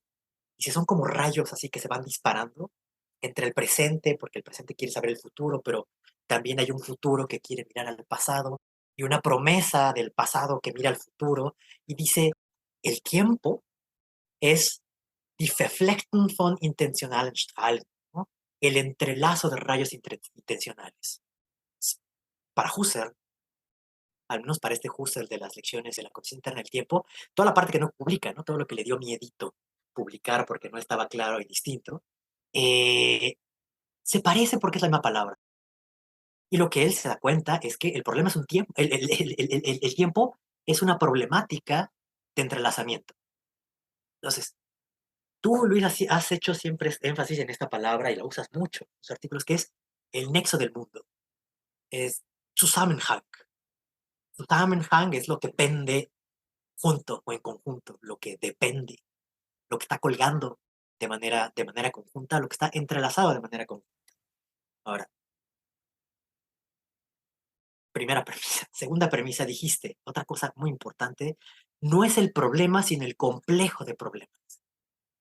Así como no es el presente, sino el haz, ¿no? de rayos intencionales, también es el haz de problemas. Entonces, lo que me parece interesante de estas metáforas textiles, del nexo del mundo, del entrelazo, del enredo, ¿no? Incluso, es que lo aporético es como un nudo, como estar entrelazado, y estar entrelazado significa que no estás afuera. La palabra que utiliza, o sea, estoy verflochten, quiere decir que yo también estoy entrelazado en eso, y una palabra que usaba Husserl es que yo también soy Glied, o soy un miembro del mundo. Es decir, estoy en el mundo y exploro el mundo siendo parte del nexo del mundo. Entonces no puedo recorrer los hilos sin tensar los propios hilos, sin tensar los propios hilos del mundo. Entonces, por lo tanto, la metafísica está liado. Qué bueno, es verdad, ¿no? Es verdad, los españoles, que lío y estoy liado. Es verdad, ¿no? Es verdad, está bueno. Eh, la metafísica no es como una cierta interpretación, por ejemplo, de Quine, o de la tradición analítica, o lo que es el caso, Wittgenstein, o el conjunto, ¿no? de todos los hechos del mundo, o el catálogo de lo que hay, what is, o los compromisos ontológicos que yo tengo, sino es el lío, el lío de problemas y el entrelazo de problemas en los cuales yo mismo estoy trenzado. Y así se entiende, pues, que no puedo yo encontrar la solución porque no me puedo desentrelazar sin perder la relación con todo lo demás, ¿no? Es decir, habérmelas con el mundo, es habérmelos con los problemas que me van surgiendo en el mundo, y que por lo tanto también me gusta la idea de hilo porque el hilo siempre conduce más allá del nudo en el que yo estoy trenzado. O sea, si yo me tropiezo, ¿no? Ahora pienso en mi hijo que le gusta subirse como esos jueguitos en donde están cosas entrelazadas y las vas jalando. Cuando estás ahí en medio, no sabes ni dónde estás, ¿no? Pero sí sabes que el hilo continúa más allá de ese nudo en el cual tú estás. Entonces, a propósito de lo que dice aquí Harman, no es la experiencia en el sentido de todo lo que se me presentifica, sino cómo lo que se me presentifica se prolonga más allá de mí, y ese prolongarse más allá de mí es lo que me da testimonio de que el problema se me impuso a mí y viene de otro lado, y no soy yo el que lo está, no soy yo el tejedor, ¿no? No soy yo la Moira que teje los hilos del destino, ni el que los corta, ¿no? Algún día nos cortará otras fuerzas en las que nosotros estamos entrelazados, pero ah, esta idea de entrelazos, haces de conceptos complejos, porque esa es una buena forma de traducir Verflechtung como complejidad, es de cum, ¿no? De com, y plexus, plectere, de lo que está enredado, ¿no? O sea, sería algo complejo, un complexus, es también un modo de traducir el Verflechten, de, de, este, de ir tejiendo. Entonces, a propósito de lo que decía yo, pues, de los vínculos, de los bordes y de los límites, bueno, también el asunto está en lo vinculante, aquello que separa, pero de tal modo que lo que podríamos pensar que unifica o que une y entrelaza la historia no son las soluciones, sino los problemas. Nosotros, ya con eso termino, lo prometo, estamos acostumbrados a pensar que lo que nos divide es el problema y buscamos soluciones para unificarnos. Pero en realidad lo que nos expone y lo que nos junta son los problemas, y lo que nos singulariza y lo que nos divide son las soluciones, porque la solución sacrifica algo del problema, que es lo que nos entrelaza, ¿no? Entonces, de alguna forma, el problema es el nexo del mundo. Lo dijeron muy bien, es el mundo, pero no el mundo como cosa ni como ente, como ser, sino el mundo como nexo o el nexo del mundo, ¿no? El problema es en plural, los nexos del mundo o la conectividad no simple de ese mundo en el cual estamos magnífico liados. Y bueno, eso conecta bien, ya se fue Carlos, pero con lo que dice al final, ¿no? De esta parte, dice, los problemas metafísicos son aquellos que no pueden resolverse de forma total, no dice no resolverse, no se puede resolverse de forma total. Contiene un resto no ininteligible, sino transinteligible, es decir, que se continúa más allá y yo puedo entrever ese continuarse más allá de mí y veo el continuarse. No es que vea ese más allá de mí, sino veo ese continuarse en la forma de un apuntar, al menos, y eso es lo que me convence que los problemas no los creamos nosotros. De ahí que no los podamos rechazar ni resolver, pero otra vez, el 3 puntos del todo. Por lo tanto, me parece que aquí lo apuntala muy bien, sin dominarlo enteramente. No solamente subrayo el enteramente, sino esta palabrita, dominarlo, porque ese es todo el rollo con Heidegger, ¿no? Que el pensamiento es dominante y los conceptos asfixian lo posible. Este no dominio del lenguaje filosófico, este hablar sin dominar, creo que es esta forma de habitar el problema sin la prisa de resolverlo y sin la prisa de querer cosechar los triunfos y apurar, apurar el tiempo.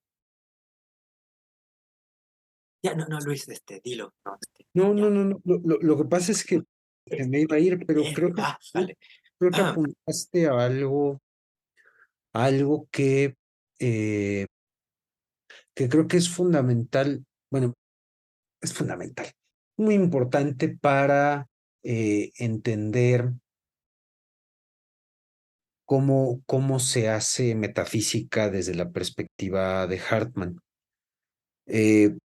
En realidad, incluso cuando nos forman filosóficamente, nos enseñan las soluciones de Aristóteles, Platón, a tales problemas, ¿no? Y entonces entendemos la singularidad de sus propuestas, pero nunca entendimos cuál fue la aporía en común, ¿no? Entonces, creo que una cosa distintiva, y lo dijiste yo creo que como se tiene que decir, lo vinculante en la metafísica es lo aporético, ¿no? Ahí es donde uno cabe decir, entrad también aquí hay dioses. Donde nos separamos es cuando, pues, respondemos, ¿no? Y toda respuesta va a tener este carácter de ser sesgada, ¿no? De ser algo que se toma desde un rincón del mundo, diría Hart, ¿no? La diferencia está en cómo toma uno eso, ¿no?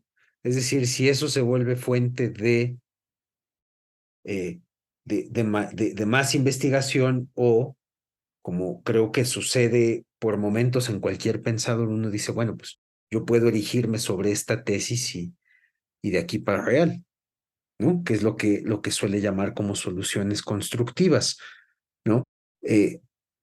Lo interesante, y creo que eso es lo difícil que nos queda cuando nos tratamos de formar en filosofía, es ver de qué manera cada uno de las y los pensadores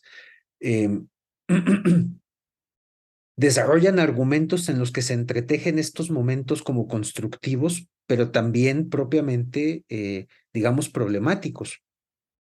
O sea, como que ese entretejimiento tampoco es algo que uno pueda decir, yo solamente voy a presentar los problemas, porque ya vimos lo que le pasa. Y yo creo que me parece absolutamente fascinante, ¿no? Tener la interés de decir, pero don Nicolás, usted está cayendo en lo mismo, ¿no? Está haciendo clasificaciones que un poco se nos van entre los dedos, ¿no? Entonces tenemos que rodear esa clase de planteamientos. Eh, eh, quiero llamar la atención sobre un pasaje de la metafísica de Aristóteles, quizás ya para cerrar, a reserva de lo que quieran decir o quiera decir Arturo. Se trata del libro 3 y lo traigo a colación porque Hartmann dijo, ¿no? Que en Aristóteles hay un cierto carácter destacado, ¿no? En su forma de pensar aporético. Dice, es necesario en relación con la ciencia que buscamos, ¿no? La episteme epicetúmene, ¿no? Es la ciencia primera, ¿no? Entonces, fíjense, no vamos a decir metafísica para no. Es necesario en relación con la ciencia que buscamos examinar primero las dificultades que es preciso plantearse en primer lugar. Y el concepto de dificultades es el de aporía, ¿no? Así lo está traduciendo Yebra. Me refiero a cuantas opiniones diferentes de la nuestra sustentaron algunos en este punto y a lo que, fuera de ellas, puede haber sido omitido. Ese sería como la directriz de una aporética, según Aristóteles. Los que quieren investigar con éxito han de comenzar por plantear bien las aporías. Ya no voy a decir dificultad, voy a decir aporía. Pues el éxito posterior consiste en la solución de las dudas anteriores y no es posible soltar si se desconoce la atadura. Pero la dificultad del pensamiento pone de manifiesto la atadura en relación con el objeto. Pues, en la medida en que se siente la dificultad, le ocurre algo así como a los que están atados. En ninguno de los dos casos, efectivamente, es posible seguir adelante. Ahí está la aporía, ¿no? Por eso es preciso considerar bien antes todas las dificultades, por las razones expuestas y porque los que investigan, sin haberse planteado antes las dificultades, son semejantes a los que desconocen a dónde se debe ir y además ni siquiera conocen si alguna vez han encontrado o no lo buscado. Pues el fin no es manifiesto para quien así procede, pero al que se ha planteado antes las dificultades, sí que es manifiesto. Además, es evidente que está en mejores condiciones para juzgar el que ha oído, como si fuesen partes litigantes, todos los argumentos opuestos. Lo que quiero decir es, con esto, ¿no? En el tiempo de Aristóteles, esta tarea de escuchar las opiniones de todos los que habían hablado era relativamente sencilla. Hoy tenemos un poquito más de problemas, más dificultades, perdón, ¿no? O más carencia de recursos, ¿no? Y creo que eso es una amenaza seria, ¿no? Sobre si tenemos las condiciones sobre las cuales podamos llevar este pensar aporético, ¿sí? El material histórico dado es muy extenso, ¿no? Y siempre corremos el peligro de quedarnos cortos en nuestra selección de lo dado. Perdón que insista en esto, ¿no? Yo creo que lo que está diciendo Hartman tiene algo de fondo y que es en realidad el motivo por el cual yo quise proponer una lectura de Nikolai Hartman. Y es que el trabajo de la metafísica poética no se puede hacer individualmente. Ya no es eso posible. Trabajo metafísico aporético es de nodos de pensamiento, ¿no? Gente que se distribuya una tarea en común y que explore a dónde los hilos le conduzcan. Bajo esa única premisa, ¿no? Entonces, creo, ¿no? Que con lo aporético nos encontramos, ¿no? O sea, quiero insistir en esto, no está o sea, a mi entender, no está previamente dado, ¿no? Y los problemas tienen, creo, en ese sentido, una doble función. Por un lado, acercarnos a lo aporético, pero a su vez, saber tratar con ello, bewältigen, ¿no? ¿No? Saber estar frente al dragón, ¿no? También, por eso leemos otros planteamientos, porque son San Jorges luchando con ¿no? Si me permiten la metáfora. Arturo, o alguien más que quiera todavía abonar algo. Nada, ¿alguien quiere agregar algo más? Tomás.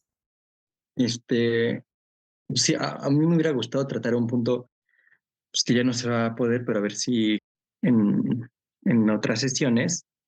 Eh, pero se dice, ¿no? Que con los griegos las categorías fungen como estructura de la fisis, ¿no? Y con los modernos y principalmente con Kant, las categorías están reservadas a los juicios, ¿no? Y aquí es muy curioso cómo Hartmann, en el punto 2 de la lógica formal y también ya al final del texto, eh, hace ver, creo que es la deducción de los principios de Kant, donde trata las categorías como eh, categorías del ser, o sea, como categorías de lo real, ¿no? Y bueno, pues eso, nada más ahí como una cosquillita que me está haciendo. Voy a decir 3 palabras sobre esto porque la cosa se pone aún peor. Este, en la tradición post-kantiana, ¿no? Y creo que esto es como una cuestión general que les puede servir a todos, sobre todo después de Hegel, pensando en el caso de Trendelenburg, eh, Lotze, Brentano, ¿no? Pero señaladamente Trendelenburg, que es un aristotélico de primera línea, ¿no? En el mejor de los sentidos, introduce una distinción de categorías que ha pervivido secretamente y olvidadamente, ¿no? Pervive en el olvido. Y la idea un poco es rescatarla, precisamente, que es la distinción entre categorías formales y categorías reales, que en realidad es un punto intermedio entre Kant y Aristóteles, ¿no? Eh, lo que sucede, lo que sucede es que hay categorías formales que no responden a ningún objeto de conocimiento y hay categorías reales que no pueden ser agotadas por ninguna categoría formal, ¿no? Entonces, cuando Hartmann está planteando una teoría de las categorías, está diciendo si hay una heterogeneidad, como señalaba Bárbara, entre el yo y lo otro, y los otros, ¿no? Y pensando ese yo como cada yo singular, no el yo humano abstracto, sino yo y los otros. Creo que lo que está haciendo Hartmann ahí es decir que ontológicamente, ni siquiera por carencia, sino por pura constitución, ¿no? Las categorías que somos no son las mismas que las categorías de lo real, ¿no? Y eso hace que nuestra experiencia de conocimiento esté expuesta al error, a la ilusión, pero que a su vez tengamos relación con cosas como la fantasía, que también constituyen nuestro mundo. Si no, si la fantasía no constituyera nuestro mundo, entonces no se sentiría su peso, no se sentiría el peso del engaño, de la mentira, ¿sí? Entonces, un poco lo que está tratando de hacer Hartmann, una mentira se sostiene por una mera categoría formal, no por un suceso real. De hecho, es imponiéndose una estructuración formal a del discurso a los hechos. Y eso tiene que tener un poder real para poder obnubilar a los hechos, ¿no? Por eso lo pone a nivel categorial y no está diciendo que uno tenga más que ser que otro, solamente que hay distintas maneras como eso se relaciona, ¿no? Entonces, eh, lo que puedo decir es que la teoría de las categorías, digamos, es el mero núcleo de la propuesta de la ontología de Hartmann. En esta distinción, categorías reales, categorías de conocimiento y después las categorías reales en estos estratos, ¿no? Que tiene, pero bueno, eso ya lo veremos más adelante, solamente es para, ahora sí que como la probadita que te dan en el mercado para que te compres toda la caja de helado. Pues yo Bueno, creo pues que cierra, por favor. sí, pues la necesidad de distinguir entre objeto y ser, ¿quieres decir algo sobre eso, Bárbara? O nada más? Ah, claro, con un tema que no tratamos tampoco. Miren, yo creo que nos concentramos mucho en la metafísica, pero dejamos un poco fuera los ejemplos donde Hartman encuentra, ¿no? Entonces, yo pongo el anuncio que nos concentremos en los ejemplos que pone Hartman, ¿no? Ciencias positivas, lógica, psicología y Teoría del conocimiento. problema del conocimiento, ¿no? Y nos metemos un chapuzón ahí, ¿no? ¿Qué les parece? Perdón, rápido, rápido. Entonces, ¿yo era el responsable de este capítulo? ¿Te expongo esa segunda parte o se anima alguien más? Yo creo, Arturo, que o sea, para eso serviría, o sea, un poco también sirve esto para que el protocolo lo podamos, o sea, vincular con lo de hoy y con lo que sigue que ya avanzaste, pues, ¿no? Entonces, Órale. creo que así todo queda como siempre, Am, ¿no? órale. Venga, Muy bien. qué gusto verles, que tengan muy buen Igualmente. semestre. Les mando mucho cariño, Joseph, César, Jesús, eh, Fer, Bárbara, Sergio, Tomás y Arturo, y a los que estuvieron antes, les mando mucho cariño y nos vemos de Igual. tu. Igual.